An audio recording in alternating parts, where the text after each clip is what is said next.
Romualdez is 3. Tapos pag minsan, pag may duty kami, nagkakaroon ng detailed. Minsan namumonitor ko doon sa group chat namin, Your Honor, minsan kasi pag duty kami, ang actual ko na delivers talaga sa bahay ni Congressman Romualdez is 3. Tapos pag minsan, pag may duty kami, nagkakaroon ng detailed. Minsan namumonitor ko doon sa group chat namin, may basura tayo deliver. Minsan namumonitor ko siya is 3 times a week ang delivery doon sa Forbes, sa bahay ni Kung Sal, ni Kung Romualdez. Dito Sa iyong paglalahad ay gumawa ka ng isang paghalimbawa. Inihalimbawa mo si Congressman Eric Yap, ngunit isang tagpo lang yun eh. Ikaw ay na-hire ni Representative Saldico, sabi mo rito, ay December 5, 2024 pa. Yes, Your Honor. Sa pagkakaalam mo, mga ilang beses kayong gumagawa ng bagay na ito. Ibig sabihin, yung pagdi-deliver ng pera, sa natatandaan mo, gaano kadalas ang pagdi-deliver? Kasi ang ginawa mo kanina ay isang example lang. Pwede mo bang ipaliwanag? Your Honor, minsan kasi pag duty kami, ang actual ko na delivers talaga sa bahay ni Congressman Romualdez is 3. Tapos pag minsan, pag may duty kami, nagkakaroon ng detailed. Minsan namumonitor ko doon sa group chat namin, may basura tayo deliver. Minsan namumonitor ko siya is 3 times a week ang delivery doon sa Forbes, sa bahay ni Kung Sal, ni Kung Romualdez. Yung pera minsan nanggagaling lang doon sa horizon sa taas, ibinababa.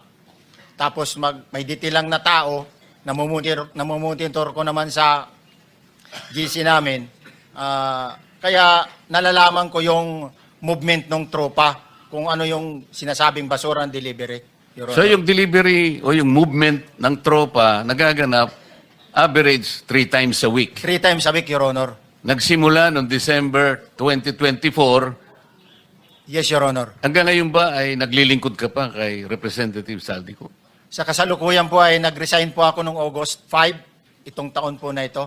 So, maliwanag ba ang ibig mong sabihin para sa kapulungan ito ay nag-a-average ng 3 beses sa loob ng isang linggo ang pagdi-deliver ng pera kay Representative Saldico at tuloy-tuloy naman doon sa bahay ni former Speaker Martin Romualdez sa ganong rate, ganong beses, 3 beses sa loob ng isang linggo. Yes, Your Honor. Magmula December 2024 hanggang ikaw ay mag-resign noong August 2025, this year. Yes, Your Honor.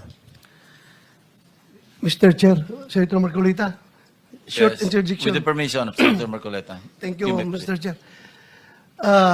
May maibigay ka ba na pangalan? Kasi ang sinasabi mo lang ngayon, as far as you're concerned, during ikaw ay nagdo-duty, nagro-rotation basis yung duty. So pag wala ka, absent ka, iba ang nagdo-duty, iba rin ang nagtatanggap sa pera at nagdi-deliver. Am I correct? Senator De La Rosa, may I just remind you na isang follow-up. Pero kung gusto mo ituloy at pahig si Senator Marcoleta, naka-charge sa oras niya, yung mga susunod na tanong. Okay? Okay lang.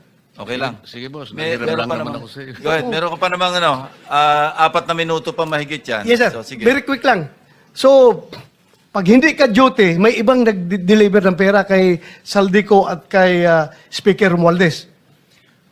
Pag nangyayari yan, sir, pag hindi ako duty, may makadetail talaga sa basura na yan. Pero ang authorized lang na mag-deliver at mag-receive niyan is yung 2 tao na binanggit ko, which is John Paul Estrada and Mark Tiksay. Okay. Thank you, Mr. Chair. Thank you, Senator Marcolita. Mr. Gutesa, sa panig ng pagdi-deliver sa bahay ni former Speaker Martin Romualdez, sinong tao ang nagre-receive?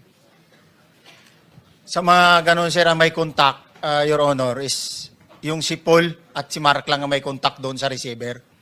So pagdating doon, nakabukas na yung gate doon sa Forbes, pumapasok na lang kami. Then pag nabuhat na namin yung mga malita na ibaba na, so lalabas na kami. Wala na kaming ano. Basta may deliver lang namin yung mga basura doon sa bahay, wala na kaming ano noon, Your Honor. Alin-aling bahay Yung ang 42. pinagdideliveran mo sa panig ni former Speaker Martin Romualdez? Yes, Your Honor, yung 42, yung dito sa may Forbes Park. Yun lang? Wala nang iba? Mayroon pa yung bagong nakaraan doon sa 19 Nara, yung dating bahay ni Michael Yang. Sa pagkakatanda mo, mayroon pang ibang lugar na kung saan nagdi-deliver kayo? Sa Aguado, dyan sa Malacanang. Aguado? Excuse me, Senator Marcoleta. Sino Michael Yang? Yung dating sa Pugo yata yon, Sa? yung dating sa Pugo. Yung Michael Yang. dating bahay ni Michael Yang. Dating bahay. Yes, Your Honor. Okay, thank you. Ibig mo sabihin, nabili ni Speaker Martin yung bahay ni Michael yan? Allegedly, Your Honor. Pero paano mo alam na bahay ni Speaker yon? Kasi doon na nagde-deliver yung tropa nung hindi na nagde-deliver doon sa 42, Your Honor. Ngayon, sinasabi mo meron kayong chat. Nagagamit mo yung chat para ma-monitor mo yung rate ng delivery at kung sino-sino yung nagdi-deliver? During the time nung nandoon pa ako, Your Honor. Mr. Chair, salamat po at baka meron pa pong Thank you. gustong Yeah. itanong.